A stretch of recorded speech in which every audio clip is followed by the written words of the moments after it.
시청자 여러분 안녕하세요. 김동수입니다. 한국일보 오피니언을 소개해드리면서 논평을 해드리겠습니다.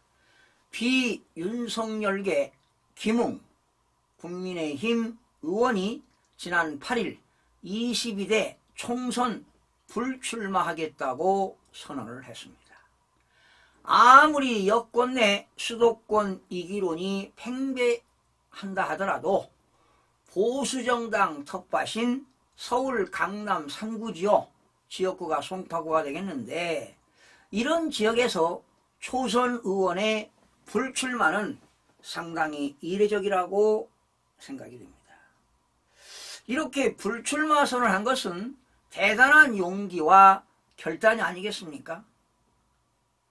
의정활동보다 공천을 받기 위해 대통령실과 지도부 심기를 살피며 홍위병 역할을 하는 친윤 초선들이나 혁신위원회의 인적 쇄신 대상으로 지목돼 불출마를 선언한 친윤 핵심 장제원 의원과는 결이 다른 선택이라는 점은 높이 평가되어야 할 것입니다. 윤석열 정부와 친윤 의원들을 향해 비판적 목소리를 꾸준히 냈던 그는 불출마 회견에서도 쓴소리를 잊지 않았습니다. 지금의 국민의힘이 민주적 정당인지를 묻는다면 내 답은 그렇지 않다거나 우리 당이 가야 할 곳은 대통령의 품이 아니다라는 것을 했습니다. 여권에 대한 민심 이반의 주요 원인인 합리적 비판조차 허용하지 않는 당정 일체 분위기와 수직적 당정 관계에 대한 일침이었습니다. 여러분, 아무리 실력 있고 합리적인 사고를 갖고 있다 하더라도 정당 정치에서는 쉽사리 인정을 받기가 어렵다고 봅니다. 특히 다선 의원들은요, 초선 의원 보기를 정치 초년생으로 보는 겁니다. 이게 정당 정치의 바로 문화입니다.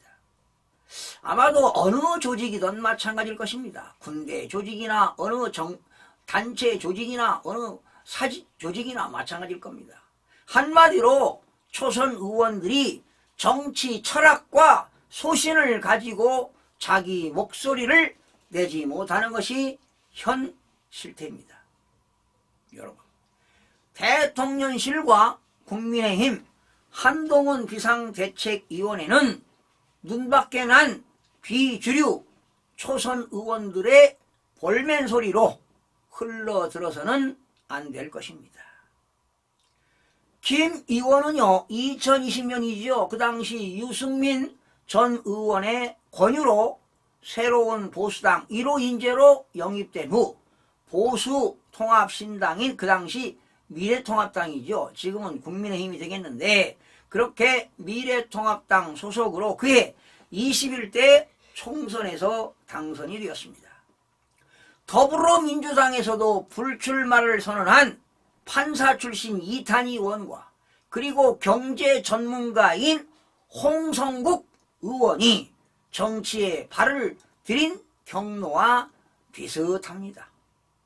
이들은 편가르기식 정치보다 전문성을 바탕으로 의정활동을 해왔고, 현안을 두고 지도부의 합리적 비판을 마다하지 않은 편이었습니다.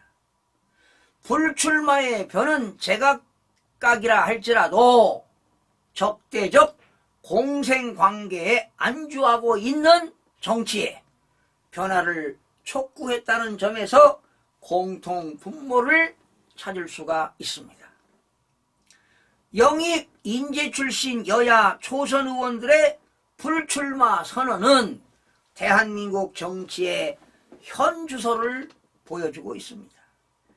어느 조직보다 민주적이야 하는 정당이 일사불란만 강조하면서 영입 초선 의원들의 전문성과 다양성을 존중하지 않았다는 방증이기도 합니다. 사실 말이죠. 김웅 의원은요, 수직적인 당정 관계와 불체포 특권 포기 강요 등을 유일무이하게 지적했습니다. 김 의원은요, 체포동의안 포기 선언에 동참할 수 없다고 했습니다. 그것은 자기가 법률가로서의 원칙과 보수주의 정신에 어긋나기 때문이라며 공천권 때문에 헌법상 제도를 조롱거리로 만드는데 동참하지 않겠다고 선언했습니다. 이런 거 보면은 김웅 의원은 그 자기 주장이 투철한 것 같습니다. 아주 자기 주장이 강하다고 볼 수가 있습니다. 사실은 뭐 불체포 특권이나 면책 특권은 헌법에 나와 있는 거 아니겠습니까? 그러나 헌법에 나와 있는 것을 포기한다는 것은 법의 정신이 어긋난다. 뭐 이런 얘기도 틀린 이야기는 결코 아닐 겁니다. 김 의원은요, 운동권 전체주의를 이길 수 있는 유일한 힘은 바로 민주주의라고 강조했습니다. 김 의원은요, 당분간 당 공약개발본부에서 활동하면서 대외 활동을 취소할 계획이라고 밝히기도 했습니다.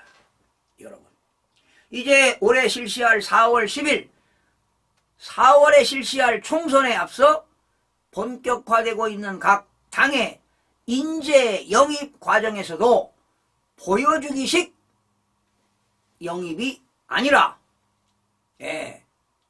영입되는 그 의원들이 전문성과 다양성의 확보에 보다 힘써야 할 것으로 보입니다. 시청해주신 여러분 고맙습니다.